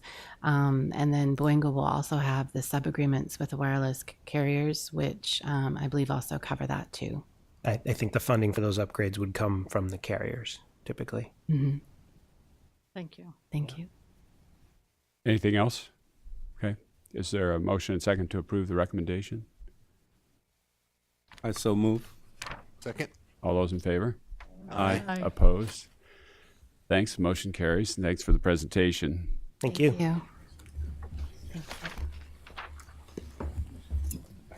And this is, Vince, you've got next the civil service for Yes. firemen, firefighters. Yes, we were here last month around the civil service ordinance amendment. This will allow us to, we believe, increase the diversity in the hiring process out at the fire station. So we're here for the second reading and process of that amendment. Thank you. Okay, so good morning to you all. As Vince stated, this is the second one, so I understand that I don't necessarily have to go through all the specific details that we just did last month. Instead, I can just give a summary on why this is important and why we want to do it. So therefore, I plan to be brief.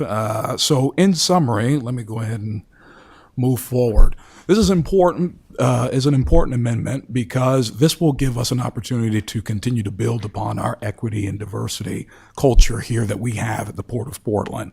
So that's number one. And the way we're going to go about doing that through this amendment is interviewing the highest ranking underrepresented individual on our eligibility list for firefighters, in addition to the 3 that are already part of our current practice. As I mentioned last month, today we have our eligibility list. The top 3 are the ones that get the interview. What this amendment is going to do is be able to reach and get the underrepresented individual, the highest ranking on that list, allow them to be interviewed as well. So from 3 to now 4 interviews. What's important about the interview process is the fact that once you get to the interview, it's a level playing field. And whether you're going to actually walk through that door and get the job opportunity or not depends on your performance at that interview. Today, and most recently, in recent past, underrepresented individuals haven't had the opportunity to even see the door. This will give them that opportunity to do that. It does not guarantee that an underrepresented individual will get the job, but at least be able to see the door and get through the process. So I wanted to make those 2 points clear when we get to the interview and why that's important. Also, I want to address the last month when I was here, a few of you mentioned some long-term strategies that we might be able to think about going forward. I'm happy to report that since then, obviously, you all bring it up here, we're going to talk about it. We talked about it a little bit beforehand, but in addition, we've talked about some things like local recruiting at high schools, colleges. We've identified a lot of the camps that are here locally, as well as apprenticeships, internships, things like that. So I do want to report back that we have had those conversations. If anything, I think what's most important also here is this is going to be an opportunity for the Port of Portland Fire Department to reflect the community that it serves. Today, it doesn't necessarily look that way, but I know, and we know, that going forward, an amendment like this will help us get there. That is the summary on why this is important and exactly what it is that we're doing. So I'll go ahead and move to the language here. So the recommendation, this is the current language here that really just says we go through our eligibility process, we bring in the top 3, those folks get interviewed, and then the job is offered.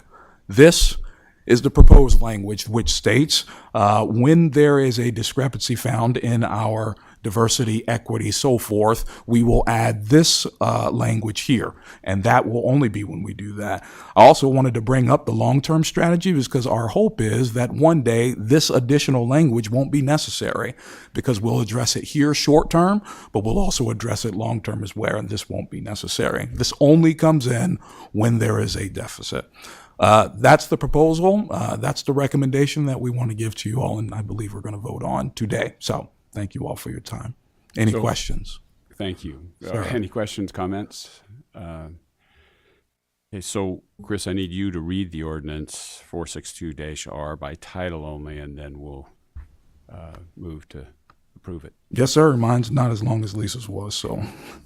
An ordinance amending and restating ordinance number 275 as amended by Port Ordinance number 300 as amended by ordinance number 425-R that established a civil service system for firefighters and created a civil service commission.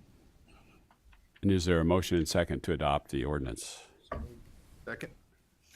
All those in favor? Nope. Aye. Oh, it's The a roll roll call. call. I'm sorry. You can't do it that way. We'll do the roll call. Commissioners Alexander, I want to take some personal liberty before I just say aye, is that I'm impressed by this because the port has indicated that they are flexible about process without being flexible about outcome. I think that's important. Aye. Carter, Yes. Chamberlain. Yes. Cooper Comus, Levy. Yes. McDonald, Yes. Pierce, Yes. Saruda. Yes. And Young. Yes. So that motion carries, and it's been brought to my attention, I can see uniforms back there, that we have a number of people from the fire department here in support of this process, and thank them for their engagement as well. And Chris, you personally have done a great job, and so I'm assuming your superiors in the department or representatives of the department that you're representing have been helpful to you as well. Very much so. Very much so. Thanks, everybody. Thank for you that. all. Thank you. Chris.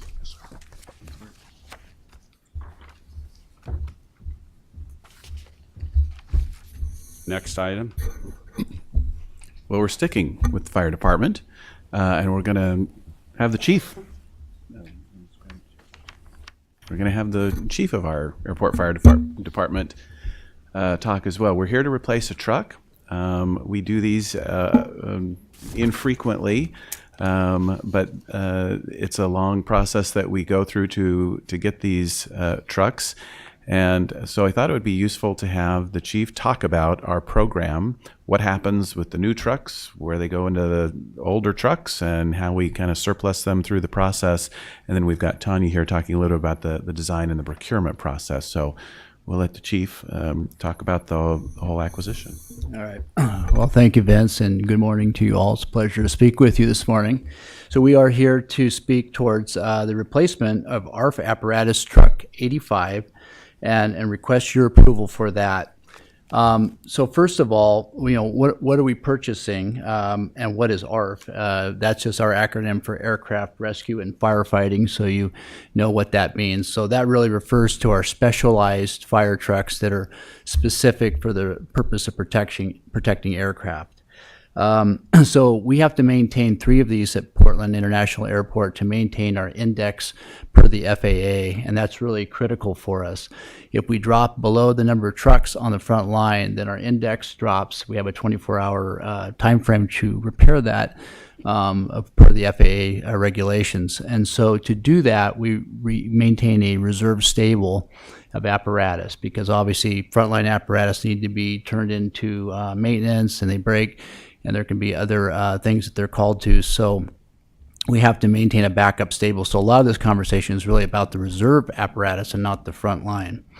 So we propose to purchase a 3,000-gallon aircraft rescue firefighting truck for first response.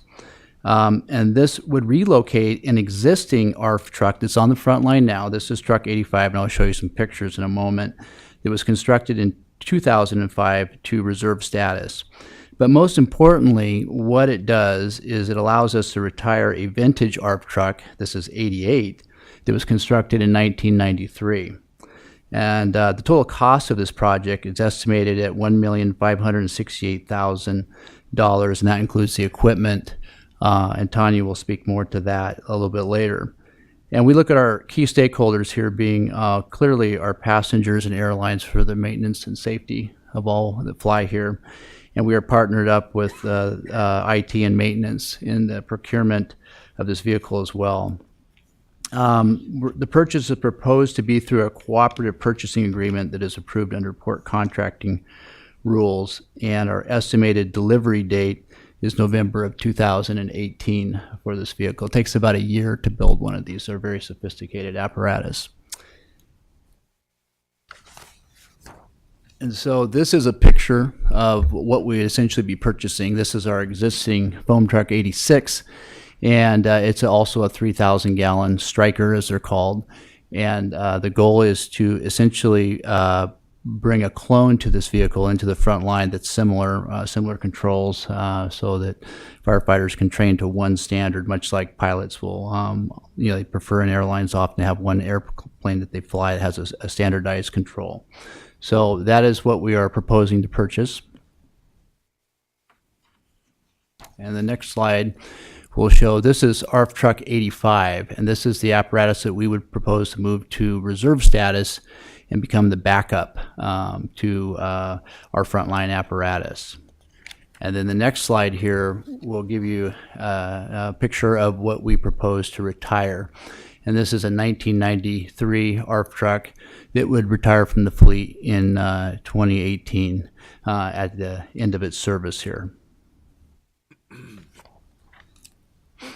And so a little bit of the why this is important.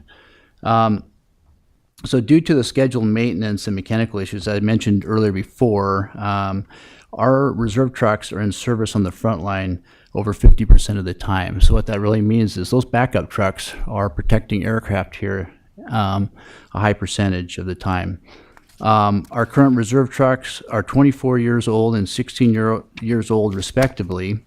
Failure to replace the frontline apparatus effectively leaves aged reserve apparatus protecting the airport when our front lines are out of service.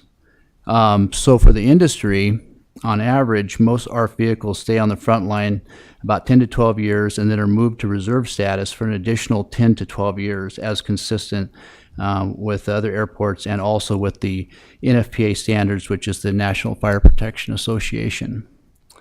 In specific, the truck that we propose to retire out, ARF Truck 88, lacks modern safety features such as anti-rollover alarms and anti-lock brakes, which in turn presents an increased safety risk to firefighters. And these older trucks do have a history of rolling over at airports across the country. So that's a significant issue for me as the chief. Also, we have a lot of aging components, and in specific with this truck, we have a degrading water tank, which is essentially breaking apart and starting to plug up the foam systems that are present in the truck. So we do have increasing maintenance and aging issues with the truck. And as a plus, by purchasing the new truck, we will be increasing our frontline firefighting water capacity by 1,500 gallons of delivery. So, and that is, oh, and one thing I would mention on surplus of the old truck, we do have a surplus system for surplusing that truck out, and that goes out through port distribution to an auction, a public auction for our older equipment. They will sometimes wind up at general aviation airports. They're small. Sometimes they can wind up in construction or whoever wants or feels they have a need for a vehicle that has that kind of water delivery. And with that, I will turn it over to Tanya. Thank you.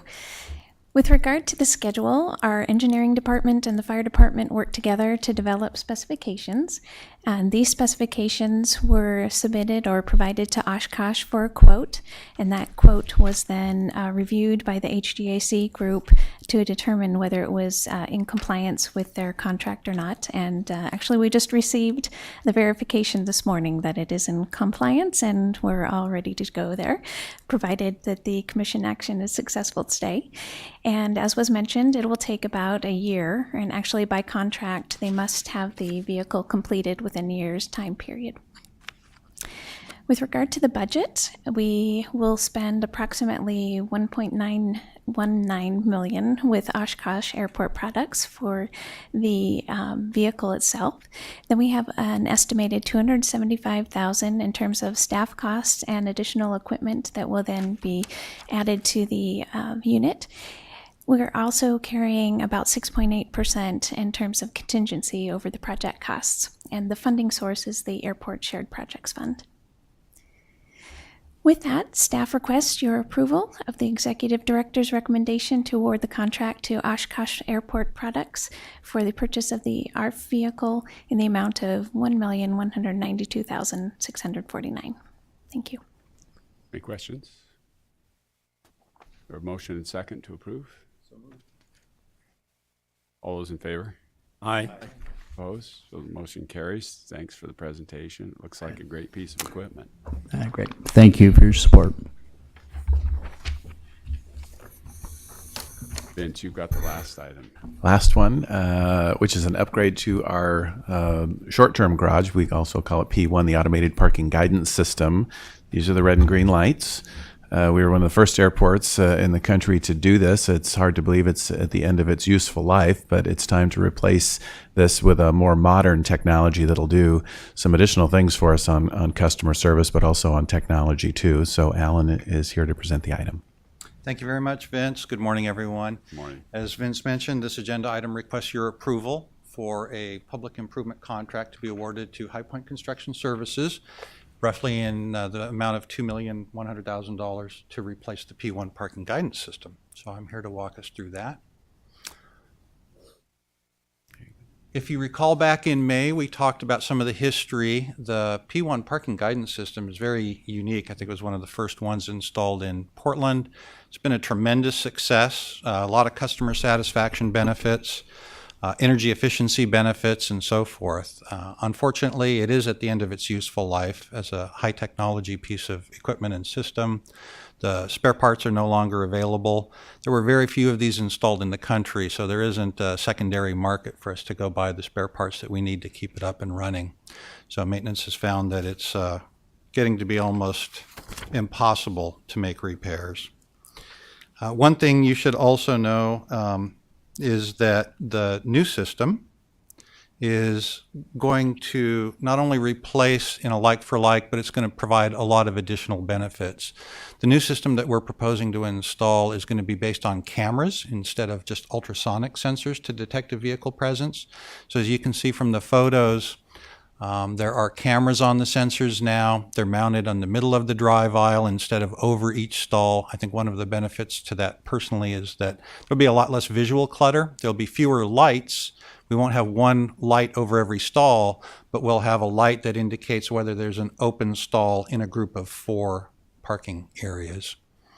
In summary, some of the other benefits, we talk about the improved information for the customers.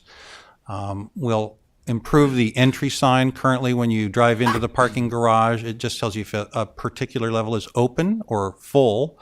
Now we'll have an actual number of stalls. We foresee a time when people will be looking at the system on their app before they come to the airport, and they'll be able to know in advance what their target floor is to park in the garage. So really relieve the stress on parkers. Another major benefit is, if you recall from the presentation in May, and this is coming to fruition now, we will provide a mobile app that looks like this, so that if when you come back from your trip, you've forgotten where you've parked, you'll be able to type in your license plate number or something close to your license plate number for those of us who haven't memorized it, and the system will guide you to your vehicle. So that's another tremendous benefit for our customers. So now, not every benefit just flows to our customers. Some of the benefits flow to us as well. We're going to be able to capture either video or still images when a particular vehicle parks in a stall.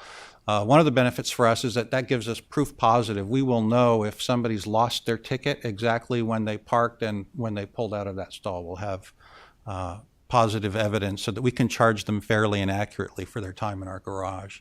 The other thing is that I think we talked about this in May too, but just to refresh your memory, we have to create on a nightly basis a license plate inventory. We have to log all the vehicles in the garage. Now that we have cameras, we can automate that process, so it's a huge labor savings, and that provides benefits not only for revenue control, but it also provides benefits for law enforcement to be able to locate vehicles in the garage and know exactly where they are. The project schedule really was heavily front-end loaded as a new technology system. We really had to pay a lot of attention to what was available in the market. We had to do a lot of research. So you see that reflected in the schedule. Currently, the milestone we're looking at is requesting your approval to move forward with a public improvement contract. We anticipate that the project will be designed and installed in calendar 2018. It should be ready to go 1st of 2019.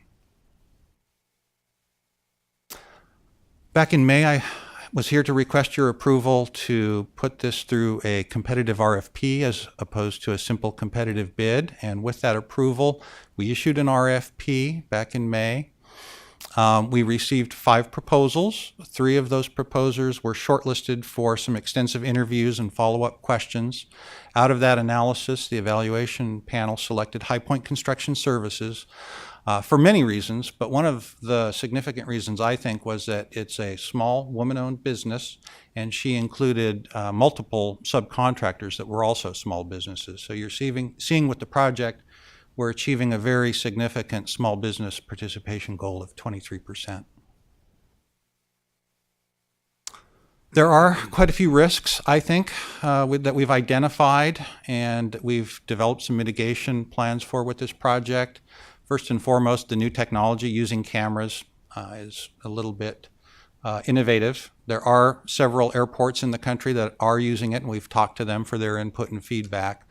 What we built into the contract was a 30-day trial installation. So for a very minor fee, $15,000, we get 10 sensors installed, we get all the software, we get to play with it, we get to spray it with water, do whatever we want, and make a final determination before we move forward with the ultimate design and installation. It is very IT-oriented, and so we have purposefully included our port IT staff in the process every step of the way through the proposals and analysis, and we feel very good about that. These projects also, being IT related, they tend to have schedule delays, so we identified that as a risk. Mitigation factors there are the liquidated damages, which are pretty standard for construction contracts, just to make sure that the contractor knows that there are costs to the port for delay. And we're also going to be very careful about maintaining the operation and functionality of the existing system. We're not going to tear the existing system out before we install the new system. And we have a lot of layers of attention in terms of staff dedicated to the project. The project budget is $3.38 million in total. That's the $2,090,000 for High Point Construction Services, a little over $1 million for port staff and contracted services. We've identified a $250,000 contingency amount, and the Port Cost Center will be the funding source for this project. So in summary, staff requests approval of the Executive Director's recommendation to award the public improvement contract to High Point Construction Services for the parking guidance system replacement project. Thank you. Any questions? Gary? I think it was identified some time ago that this current system had some problems, or it was hard to troubleshoot that system and find problems or deal with those problems and maintenance and all of that. Mm-hmm. Has that been thoroughly vetted with this new system? Yeah, that's a good question. The problems with the system really are the availability of parts. The troubleshooting and identifying where the problem is pretty straightforward other than the software end of it. There's really, there's no guarantee that the new software will be any more helpful than the old software. But certainly we intend to test it all out. And I think that's, from an engineering point of view, that's the best we can do. We've asked questions of other users of the system. We've identified a few weak areas of the technology that we want to really test out. For example, because it's a camera, it has a hard time dealing with high contrast images. So where you have backlighting, a sunny outdoor back view, and then it's a darker interior in the foreground, the cameras can have a hard time discerning that. So we're thoroughly going to test that. One of the other challenges we had with the existing system was water intrusion into the sensors. And it wasn't that it was raining in the garage necessarily, but it's that condensation and moisture. So we're going to thoroughly test that. Our maintenance folks are involved, so they get to put their hands and eyes on it. And yeah, hopefully we have a system that's easily maintained going forward. Right, thanks. Yeah. Just a quick question. This is, the vote is to approve the replacement of the existing system. Where does this fall within the long-term planning around additional parking and new facilities? Is this expected to expand as that does, or is that a separate consideration? Yeah, we will we'll be upgrading all of the future systems to the new technology out in the second parking garage and the parking portions of the Packer project as well. So right now, the short-term garage is the one that's most in need of replacement. It's the initial technology. P2 was a little bit better, but it'll be included in all of the systems going forward. One thing I'd like to add on that is we anticipated that future growth of the system. So we had the proposers include unit pricing for their hardware to protect us against any undue future inflation in the cost, knowing that these systems are proprietary and you're pretty much going to sole source whoever system you select. We've built in that price protection. I had a question on your considerations around your IT risk Mm-hmm. and your mitigation strategies. When you talked about in your write-up that the vendor software will run within the port IT system and environment, and then the cloud software will run in the vendor-controlled environment, I was wondering what considerations about security risk were. Great question. One of the big ones that came up is that because the vendor will be providing support for not only their cloud-based software, but for the software that runs in our environment, they're going to need VPN connections. And we talked to them extensively about the number of folks that we would have to provide credentials to on their end. The vendor that we selected, Park Assist, has the most fully developed support team. And so they had the highest number of people. They indicated that there might be as many as 30 people on their end who at any given point in time, since they have a 24/7 response, might be trying to connect to our system. So our IT folks are aware of that. We have a very robust two-factor identification process for VPN connections to our network. But it's definitely a point of concern, and it's going to be very closely monitored and coordinated. Are there particular ideas or thoughts you have on how best to address that? I'm just concerned with the amount of information and personal information you'll have because of the location. Great point. So it's cybersecurity, so it's a little bit. Yes. I'm not, and I know there's all kinds of challenges, the two-factor or multi-factor Right. identification. And the number 30 for VPN, that's a very small number, so. Okay. Not too concerned about that. I mean, there's debates on the multi-factor Mhm. identification, but I was wondering mostly about the privacy concerns, and then Yes. and then there's privacy concerns, and then unfortunately, I think you have to take into account in this day and age what can be done in terms of just another security risk for the port, Mhm. if that's a tunnel. So, yeah, okay, great. Thanks for elaborating a little bit. A couple of things there. One thing that's working in our favor is that this system does not connect at all to our cardholder data environment. So we're not processing credit card payments through the system. There's no financial information in this system. We viewed that as a plus. The existing system that we have is integrated with revenue control. The parking guidance and the revenue control, paying for your parking, is all through one software package. So that was a risk. We're eliminating that risk with this project. We also had identified a risk because you can enter somebody's license plate number and you can find their vehicle. And there was some concern about that feature being misused. We're looking at a mitigation strategy there that we don't quite have yet in the project, but it's called geofencing. The idea there would be with that cell phone app to limit the use of that app to within our property boundaries. So you can't be at home in Beaverton and wondering where somebody is and typing in license plate numbers randomly. You've got to physically be on the property. That's not foolproof, but that's a mitigation strategy that we're working with the vendor to add to their system. But you're right, there are those issues. The other thing with the data storage of license plate numbers and who was where when, I didn't realize this, but many law enforcement agencies have license plate recognition systems all up and down our highways. They may be coming to Airport Way sometime soon, so we won't be the first agency or entity to be capturing this information. We've gone through a legal review, and Eric Smith is here, and he can address this some more, but it was decided that this is very common, and one of the things that we'll do is we won't be retaining this information. It'll probably have about a 30-day shelf life, and then it'll be overwritten and lost. So we won't be keeping these. We have no intent or need to keep this data for a long period of time.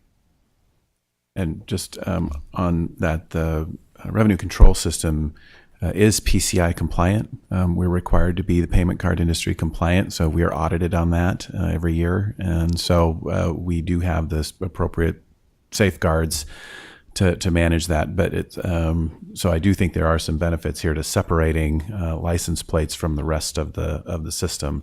But even within the revenue control system, we are at least PCI compliant. Good questions. It's just amazing what's beneath the surface of these things that you could get into trouble with. So good answers as well. Thank you. Is there a motion and second to approve the recommendation? Second. All those in favor? Aye. Opposed? Motion carries. Thanks Thank very you. much. And we can adjourn the meeting, I think. Thanks, everybody. We're adjourned.